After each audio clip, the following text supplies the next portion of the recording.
Lo que Dios espera de su pueblo. Dios, en su gran amor y misericordia, comparte con nosotros su voluntad. Él nos la hace saber. Dios, en esta voluntad, nos salva, porque su plan es la salvación, y permite que en su voluntad de salvar el mundo nosotros seamos partícipes de salvar al mundo.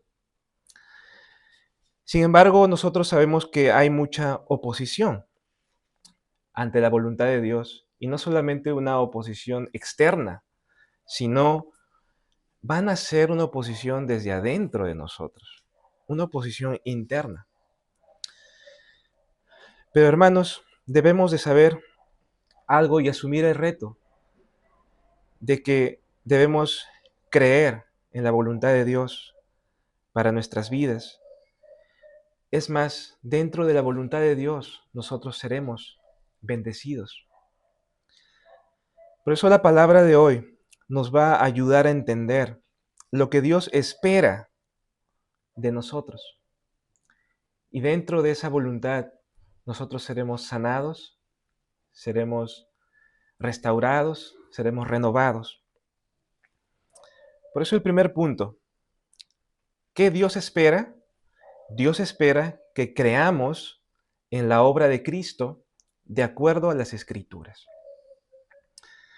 En los primeros versículos que hemos leído, vemos que Jesús resucita de mañana y María Magdalena le ve. Bueno, Jesús se aparece a María Magdalena y ella pues le va a contar a los discípulos que había visto al Señor, pero surge algo en ellos, que ellos no creyeron. No creyeron el testimonio de María. Y otros dos discípulos también vieron a Jesús, se les aparece, ellos de la misma forma van a contárselo a los 11 discípulos y tampoco les creyeron.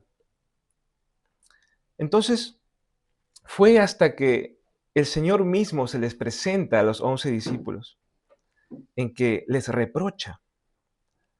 Jesús les reprocha su incredulidad, les reprocha la dureza de su corazón. Entonces, ese fue un punto de cambio para los discípulos. Ver al Señor resucitado y que Jesús les abre el entendimiento a ellos para que ellos puedan creer. Entonces vemos este conflicto. No creyeron. La Escritura es la revelación completa de Dios y de su plan de salvación.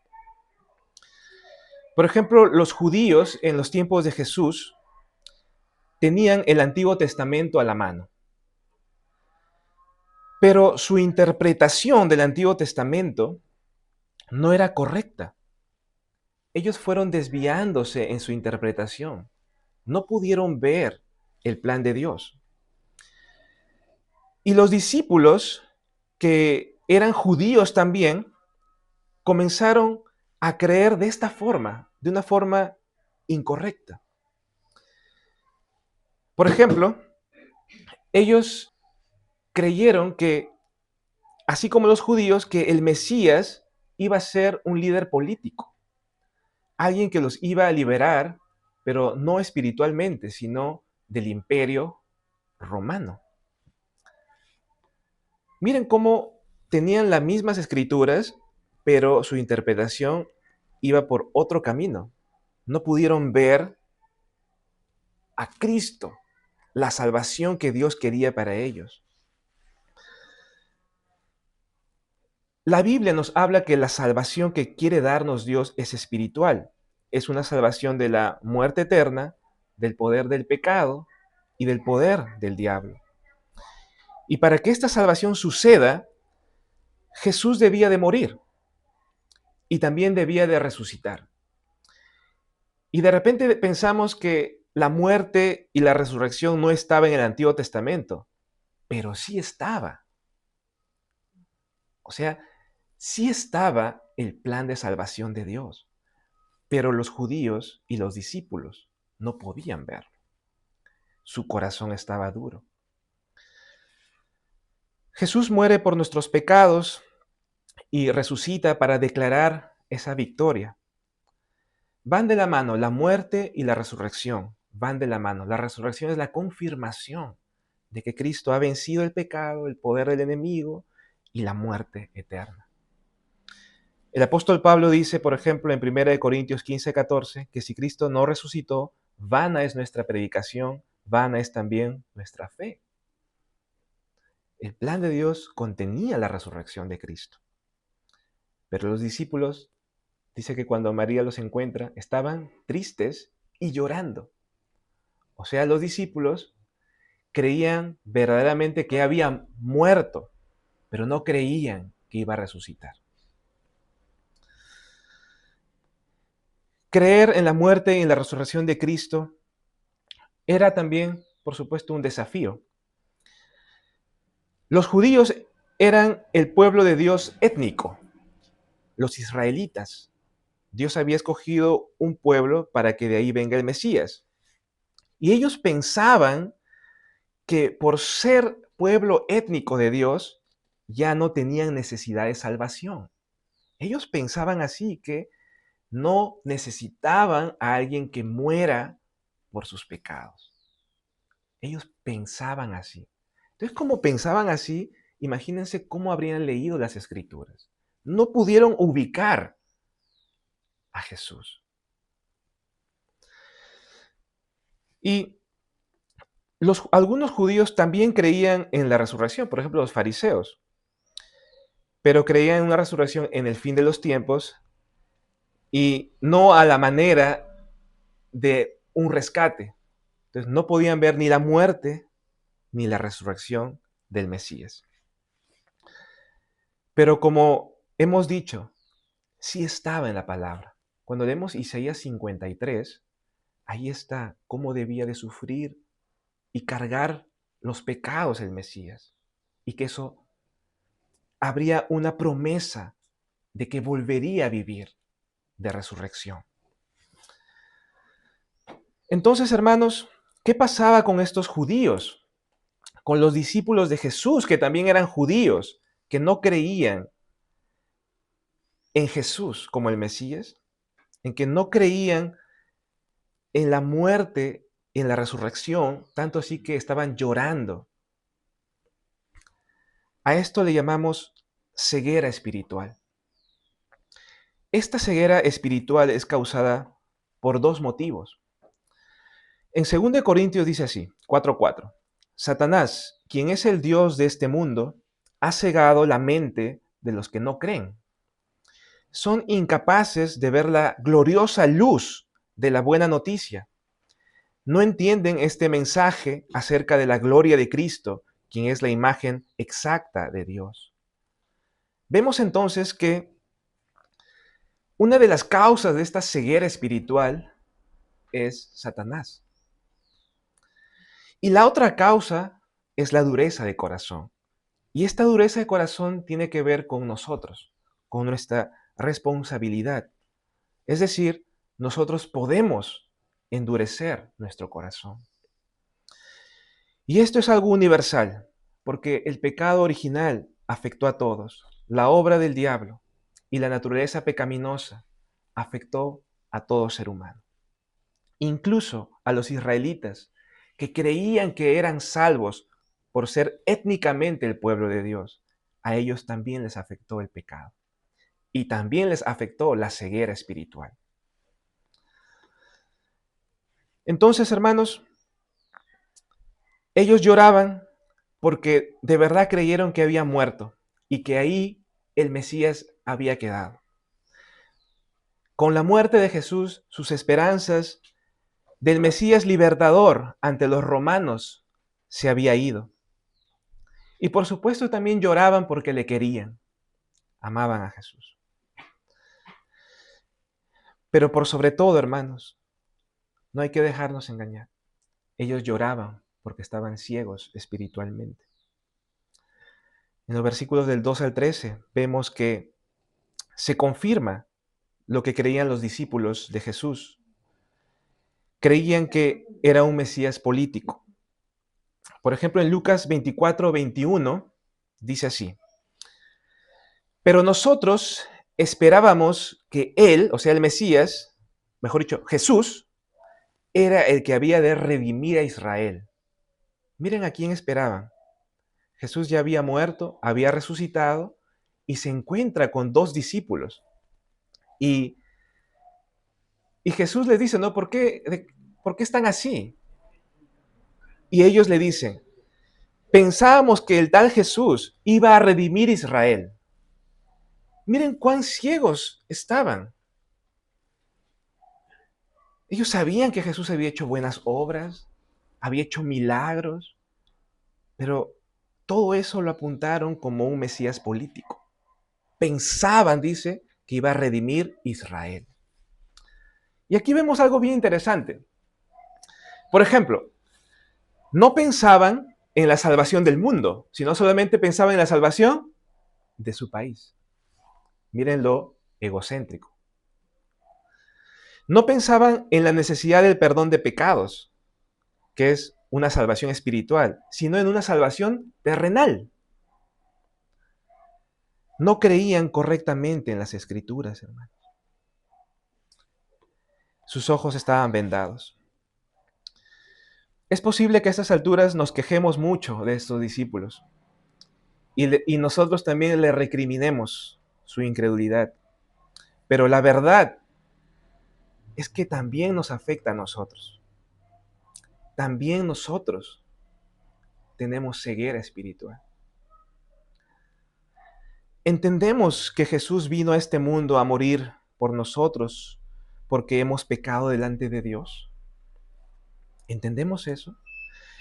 ¿Tenemos la necesidad del perdón de Dios? Si creemos que Dios envió a Cristo a morir y a resucitar para hacernos ricos, para que no nos falte un empleo o para que nos vaya bien en esta vida, estamos ciegos espirituales. Estamos como los judíos, como los discípulos. El Dios de este mundo nos ha cegado. Esta es la trampa que el diablo pone en nuestra vida, que no creamos que Cristo vino a morir y a resucitar. Incluso la trampa del enemigo es que esto, la muerte y la resurrección de Jesús, nos parezca un disparate, una locura. Porque así relata Lucas, que cuando ellos escucharon, los discípulos de Jesús, imagínense, los 11 que tanto admiramos, escucharon que Jesús vivía, les pareció una locura, un disparate. Pero como no es solo el engaño del diablo, Jesús se aparece a ellos y los reprende ya a ellos mismos por su incredulidad, a ellos mismos, porque ellos habían cerrado su corazón. Y como hemos estado diciendo, sí es posible que nosotros endurezcamos nuestro corazón. Jesús, hermanos, esperaba que los discípulos creyeran el testimonio de María Magdalena y de aquellos otros dos discípulos que les dijeron que Jesús vivía. ¿Por qué Jesús esperaba eso? Porque el testimonio de ellos se basaba en las Escrituras, en la palabra que hoy tenemos. Jesús esperaba eso. Y de la misma forma Jesús espera que nosotros creamos por el testimonio de las Escrituras. Jesús sabemos que no volverá a resucitar. Eso fue en un momento específico. Como dicen Hebreos, murió una sola vez y para siempre. Por lo tanto, resucitaría una sola vez y para siempre. Ahora Él ha ascendido y gobierna desde allá. ¿Unos cuantos privilegiados lo vieron? Sí. También habla de unos cientos también que lo vieron. Pero nosotros no.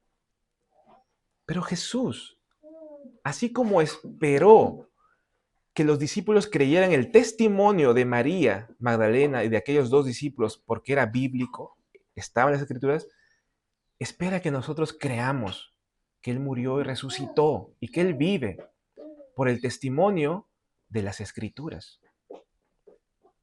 Eso espera. Él no desea que nosotros endurezcamos nuestro corazón cuando escuchamos la palabra de Dios, sino espera que creamos en el testimonio de las Escrituras. Las Escrituras hablan de Él, que Él murió y resucitó para salvarnos. ¿En qué momento una persona que está cegada por el diablo y con dureza de corazón es libre entonces? ¿Qué tiene que suceder cuando una persona está atrapada? Y nosotros nos dejamos atrapar por muchas cosas, por los problemas, por el pecado. ¿Qué debe suceder para que esa ceguera sea quebrada? Para que nuestro corazón no esté duro. Lucas 24, del 45 al 47 dice así. Entonces les abrió el entendimiento para que comprendiesen las Escrituras, y les dijo, así está escrito, así fue necesario que el Cristo padeciese y resucitase de los muertos al tercer día, y que se predicase en su nombre el arrepentimiento y el perdón de pecados en todas las naciones, comenzando desde Jerusalén. ¿Cómo se rompe eso? Esa dureza de corazón, esa obra del diablo, esa ceguera, con el testimonio de la palabra de Dios sobre la obra de Cristo. Cuando escuchamos la palabra de Dios, cuando escuchamos la predicación, cuando leemos la palabra, en ese momento la ceguera espiritual se va, se quiebra, así como el poder del enemigo. Entonces, cuando escuchamos la palabra de Dios sobre la muerte y la resurrección de Cristo, Dios abre nuestro entendimiento y creemos y Dios nos salva. Somos libres del poder del enemigo y del pecado y del infierno. Es posible que hoy estemos atrapados por muchos problemas, pero debes ver qué generó esos problemas, que has sido engañado por el enemigo y has sido engañado por tu propio corazón, que el pecado te ha dominado. Debemos de saber que lo que afrontamos hoy, los problemas que afrontamos hoy, tienen una raíz espiritual, la cual es vencida por el testimonio de Cristo a través de las Escrituras, la muerte y la resurrección de Jesús. A nosotros no nos debe parecer locura el mensaje de Jesús. No nos debe de parecer un disparate, debe ser lo más cuerdo que hemos escuchado, porque el pecado no lo podemos lidiar con nuestra fuerza, por más, valga la redundancia, que nos esforcemos. El pecado solamente es librado por el poder del testimonio de Cristo, por la obra de Jesús.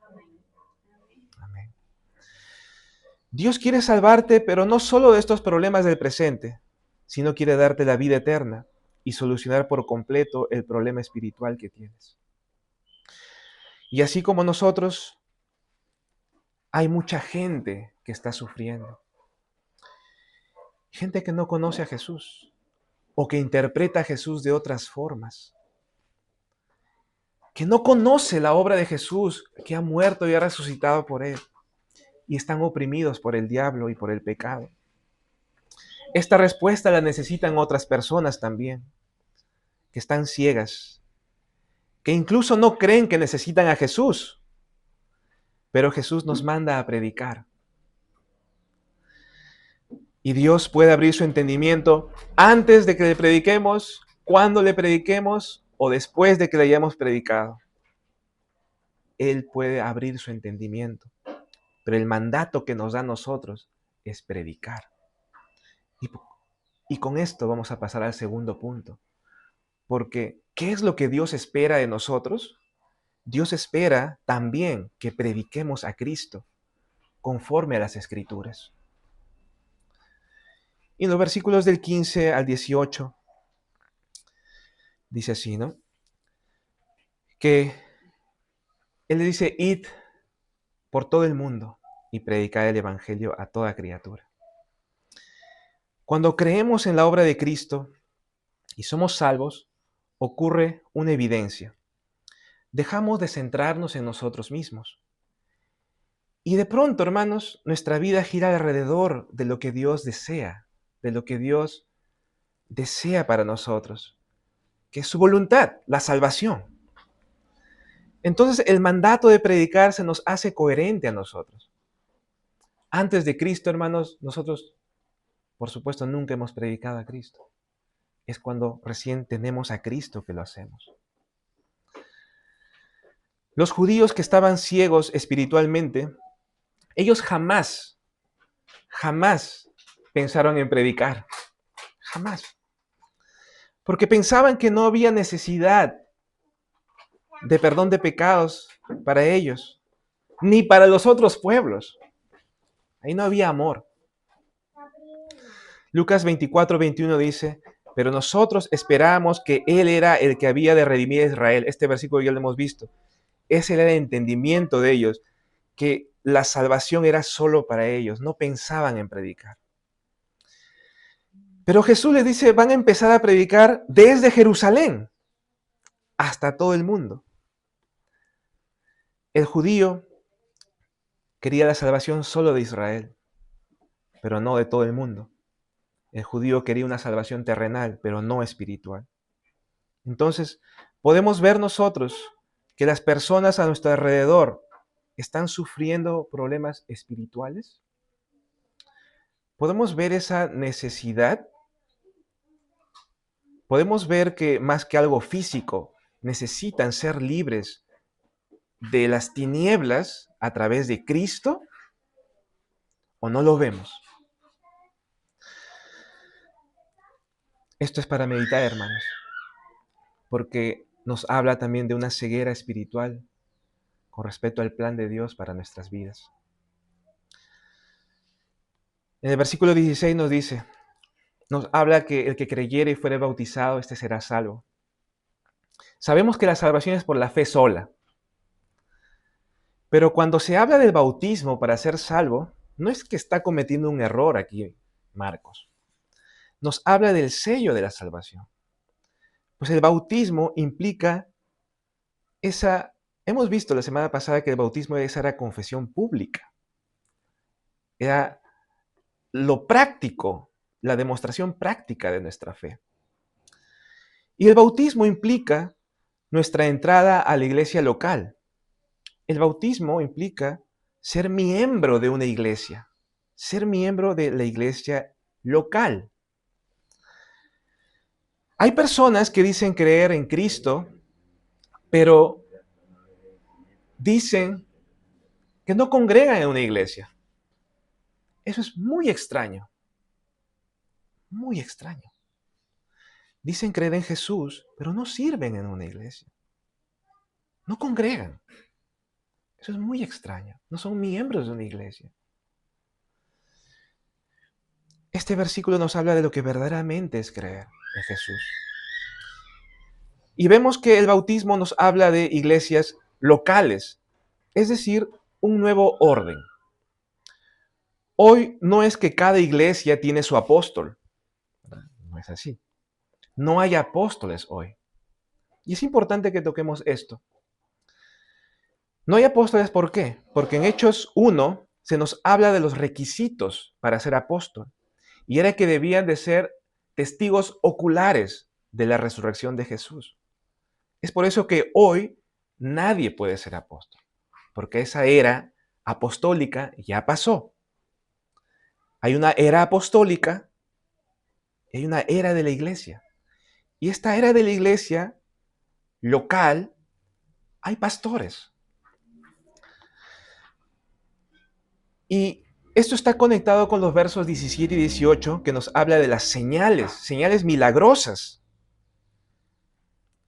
Pero estas señales, hermanos, acompañaron a los apóstoles. Son señales apostólicas. Por lo tanto, cuando ellos murieron, habiendo establecido iglesias con pastores, estas señales apostólicas cesaron. Es muy importante entender esto. Las señales apostólicas han cesado. Hebreos 2, del 3 al 4 dice: entonces, ¿qué nos hace pensar que podemos escapar si descuidamos esta salvación tan grande que primeramente fue anunciada por el mismo Señor Jesús? Y miren lo que dice acá. Y luego nos fue transmitida por quienes lo oyeron hablar, los que estaban con Jesús. Además, Dios confirmó el mensaje mediante señales, maravillas, diversos milagros y dones del Espíritu Santo según su voluntad.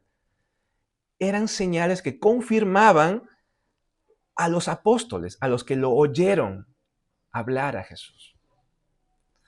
Estas señales eran confirmaciones apostólicas del mensaje de la resurrección de Cristo. Era necesario que estas señales estén en esa era apostólica. Y en el verso 20 dice así, confirmando la palabra con las señales que le seguían.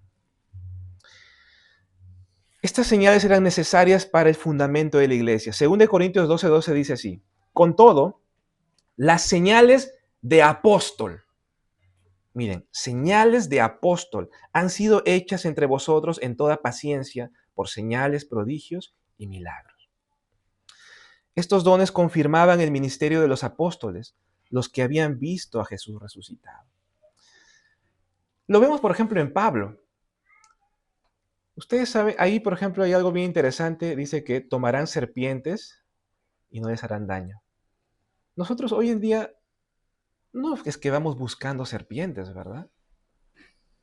Pero hay sectas que predican sus pastores con serpientes y hasta les pican. Y cuando les pican, ¿qué dicen? Si viven, entonces es alguien que cree, porque dice que el que cree, pues las serpientes no le harán daño. Imagínense. Eso es secta. Por eso son señales apostólicas. Y eso sí vemos que le pasó a Pablo. No es que Pablo buscó una serpiente. Él en la isla de Malta fue picado por una serpiente y la gente esperaba que se muriera, pero no murió, porque era una señal apostólica. Como él dijo, señales de apóstol.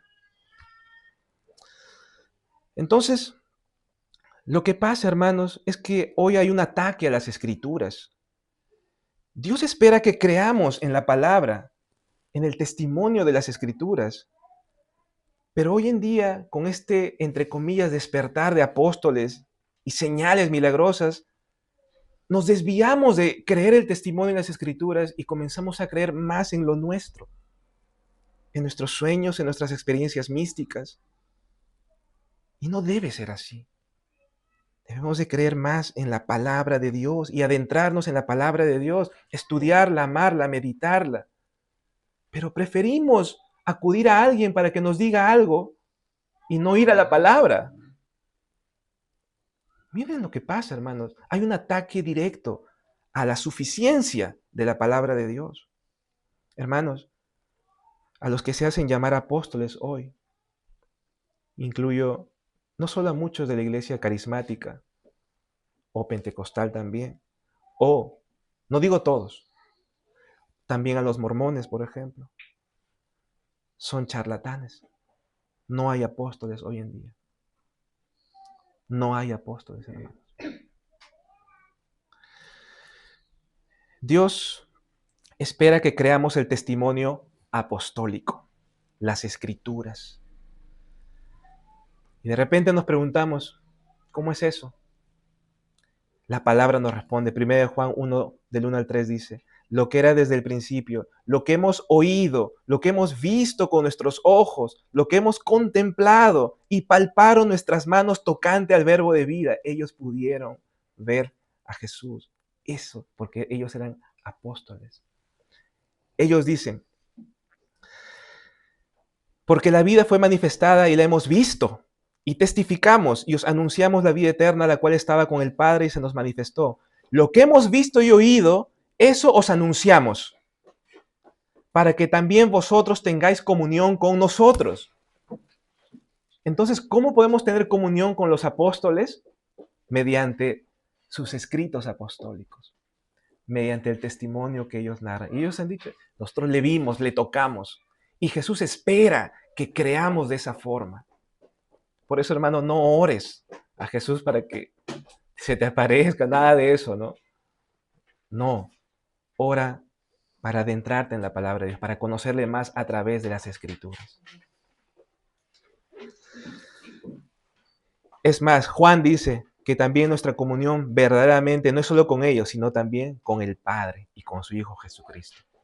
Tu comunión es a través del testimonio de Cristo, del testimonio apostólico, del Nuevo Testamento y del Antiguo Testamento también, porque ellos creyeron en el Antiguo.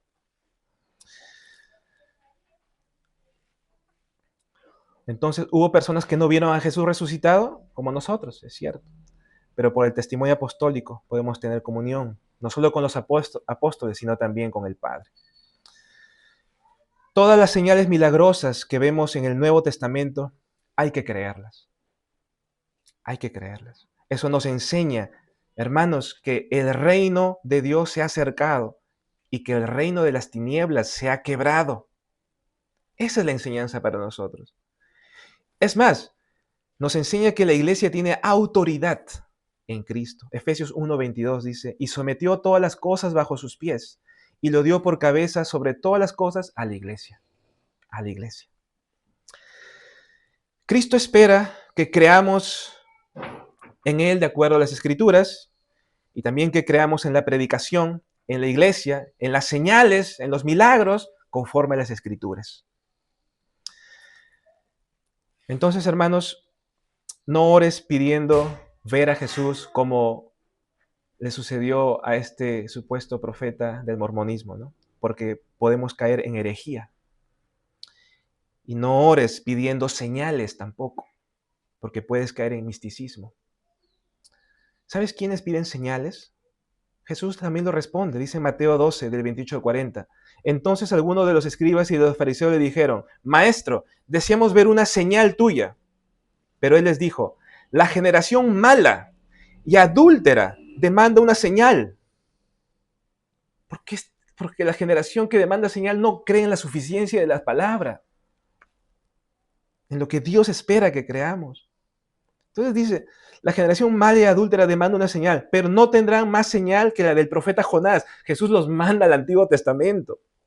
Y miren lo precioso que es la palabra, porque les va a hablar de la resurrección. Les dice, porque así como Jonás estuvo 3 días y 3 noches en el vientre del gran pez, así también el Hijo del Hombre estará 3 días y 3 noches en el corazón de la tierra. Jesús les habla de la resurrección. Jesús los mandó a leer las Escrituras, las cuales hablaban de la resurrección de Cristo, que es lo que espera que creamos también nosotros. No demandes señal, cree en la palabra de Dios. ¿Qué hacemos de repente nosotros con las personas que necesitan oración o que están enfermas? Por supuesto hay que orar, pero no pidamos señal. ¿Saben cómo algunos hasta oran? Dice, te reclamamos, Señor. Así oran algunos. Reclamamos sanidad. ¿Quiénes son, hermanos? Charlatanes. Si oramos por alguien, por algún enfermo, es pidiendo la misericordia de Dios. Y el tercer punto de lo que Dios espera es que entendamos que Cristo guía a su iglesia, conforme a las Escrituras también. Y en los últimos versículos, Jesús asciende a los cielos, se sienta a la diestra del Padre y desde allí guía a su iglesia. Se entroniza Jesús. Él fue exaltado hasta lo sumo, con autoridad suprema sobre la iglesia y su creación. La labor de la iglesia, hermanos, es grande y variada, pero una de ellas, una de nuestras labores, es la extensión del reino de Dios. Es la evangelización, es las misiones. Somos la iglesia de Cristo, pero también podemos caer en ceguera espiritual. Y de repente le estamos pidiendo a Dios, guía mi vida. Señor, guíame. Pero Dios nos quiere guiar de otra forma, ¿no? Dios quiere guiar nuestra vida para que nuestra vida empalme con el evangelismo, pero nosotros estamos ciegos espiritualmente y le pedimos que nos guíen otras cosas. Dios en su gracia y misericordia obra, pero si Él está entronizado, si Él ha ascendido, es porque Él guía a su iglesia. Él está guiando, está obrando a través de su iglesia para salvar al mundo. Por eso, hermanos, cada vez que le pidamos guíame Dios, recuerda, Él está entronizado y está guiando a su iglesia a que cumpla su misión. La misión de evangelizar este mundo. Y ahí es que debemos empalmar. Para finalizar, Dios quiere guiarte, sí. Y quiere pasarte de la incredulidad a la fe en las Escrituras. Y también de una vida ensimismada a una vida al evangelismo. A predicar, a ver el plan de Dios en primer lugar. Ahí tendremos las verdaderas recompensas en Cristo. Esa es la misión de la iglesia. Colosenses 3, del 1 al 4 dice así: si ustedes pues han resucitado con Cristo, busquen las cosas de arriba, donde está Cristo sentado a la diestra de Dios. Pongan la mira en las cosas de arriba, no en las de la tierra, porque ustedes han muerto y su vida está escondida con Cristo en Dios. Cuando Cristo, nuestra vida, sea manifestado, entonces ustedes también serán manifestados con Él en gloria. Es nuestra recompensa. Oremos.